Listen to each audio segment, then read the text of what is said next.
Halo semuanya, kami dari kelompok 3 ingin mempresentasikan tentang laporan praktikum kami tentang percobaan filter lopas digital IRR Butterworth. Saya Ansel Samuluman Gaol, dan di sini saya ditemani oleh anggota kelompok saya, yaitu Otniel, Galih, dan juga Yonatan. Nah, adapun tujuan dari percobaan ini ialah untuk memahami cara menghitung nilai koefisien filter IRR, IIR, untuk memahami desain filter lopas digital IR Butterworth, dan memahami cara menghitung sinyal pada filter lopas Butterworth.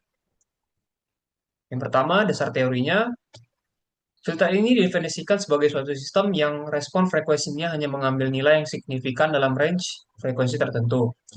Berdasarkan panjang deretan respons input filter, terdapat dua filter, yaitu filter IIR dan filter VIR. Nah, karena filter IIR memiliki respons impulsi durasi yang tidak terbatas, sehingga dapat disesuaikan dengan filter analog.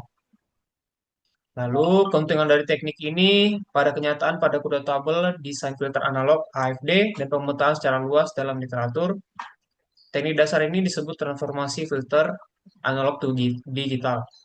Dalam perencanaan filter lopas digital IIR yang memakai MATLAB ini, kita memakai salah satu metode dari beberapa metode yang ada, yaitu metode transformasi bilinear dengan pendekatan filter analog Butterworth. Nah, langsung saja dilanjutkan oleh anggota saya yang akan mempresentasikan tentang tugas kami dalam praktikum ini.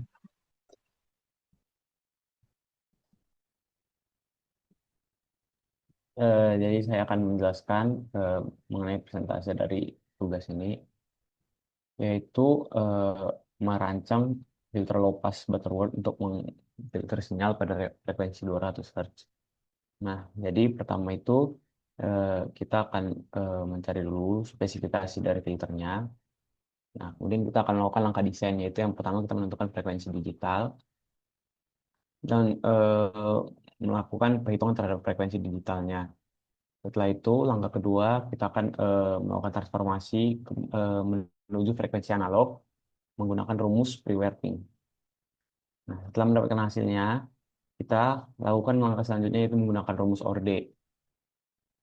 Ketika sudah mendapatkan hasilnya, yaitu di sini hasilnya itu 0,96, kita bulatkan hasilnya menjadi satu n menjadi n sama dengan satu. Nah, setelah mendapatkan hasilnya itu, kita melakukan lagi langkah selanjutnya yaitu menentukan fungsi transfer LPF. Yang pertama untuk orde satu itu setelah kita masukkan hasilnya, terus denormalisasi lagi. Nah, langkah kelima kita ubah HS-nya menjadi HZ, yaitu dengan transformasi bilinear. Dan diperolehlah hasil seperti pada slide tersebut dengan koefisien filter digital B dan juga A yang tertera pada slide-nya.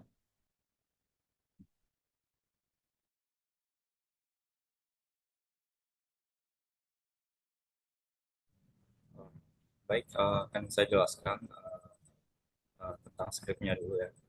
Jadi di sini pada skripnya kami memproses tujuan skripnya untuk memproses sinyal yang terdiri dari dua sinusoida dengan frekuensi 200 Hz dan 4000 Hz. Jadi langkah-langkahnya kami inisialisasi dulu parameter dan sinyal inputnya, kemudian kami desain filternya, dan ketiga pengolahan sinyal dan analisisnya, dan kemudian nanti ada visualisasi hasilnya. Jadi ketika pertama-tama kita inisialisasi parameter pentingnya, K1 dan K2 untuk merepresentasikan filter dalam desibel pada frekuensi tertentu. Kemudian di desain filternya kita desain filter low pass menggunakan metode bilinear transform, dan kita tentukan juga frekuensi cutoff-nya. Kemudian pada pengolahan sinyal dan analisisnya kami setelah filternya dirancang kita proses sinyal inputnya, kemudian sinyal analognya diubah menjadi sinyal discrete XM, kemudian dilakukan FFT atau phase forward transform. Untuk visualisasi hasilnya, kita dapatkan plot untuk menganalisis sinyal inputnya dan output serta karakteristik filternya. Nah, plot-plot tersebut bisa dilihat pada gambar, meliputi sinyal input analog dan diskrit, spektrum frekuensi sinyal input dan output. Kemudian ada respon impulse filter dan respon frekuensi filter. Dan plot-plot ini juga memungkinkan kita untuk memvisualisasikan efek filter terhadap sinyal inputnya begitu dan memverifikasi apakah filter telah memenuhi spesifikasi yang ditetapkan. Jadi sedikit kami jelaskan juga pada gambar 817, mungkin boleh di 8.17.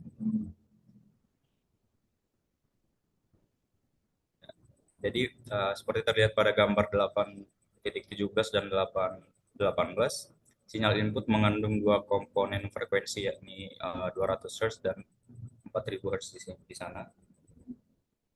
Adanya komponen ini menyebabkan distorsi pada sinyal di domain waktu.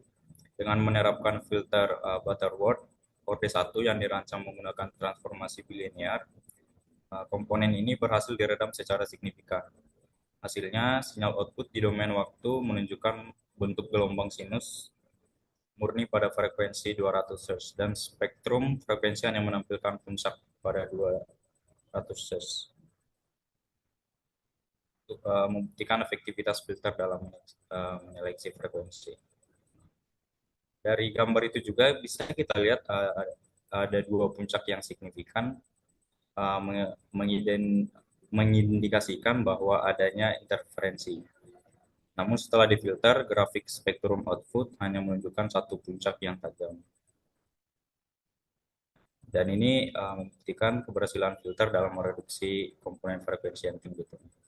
Ini menunjukkan bahwa yang tadi Butterworth ODI1 tuh yang dirancang dengan transformasi bilinear efektif dalam script ini. Gitu.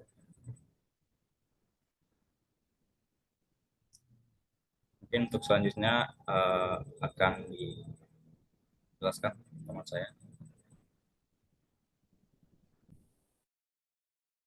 Baik, kesimpulan dari percobaan dan praktikum yang kita lakukan, itu yang pertama ada filter Butterworth dapat digunakan secara efektif untuk memisahkan komponen sinyal berdasarkan frekuensinya, dengan karakteristik respon magnitudo yang menurun secara monoton setelah frekuensi cut-off.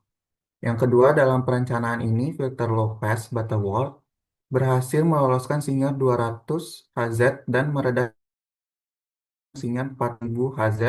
Hal ini terbukti dari hasil grafik sinyal output yang tidak mengalami distorsi. Yang ketiga, ada transformasi bilinear memungkinkan konversi dari filter analog ke filter digital dengan mempertahankan bentuk karakteristik frekuensinya. Yang keempat, ada meskipun hanya menggunakan orde 1, filter mampu melakukan seleksi sinyal dengan baik karena frekuensi stop band yang cukup jauh dari passband. Mungkin sekian dari presentasi yang bisa kami jelaskan. Kurang lebihnya mohon maaf. Jika ada yang kurang kurang-kurangnya, terima kasih. Oke. The real talk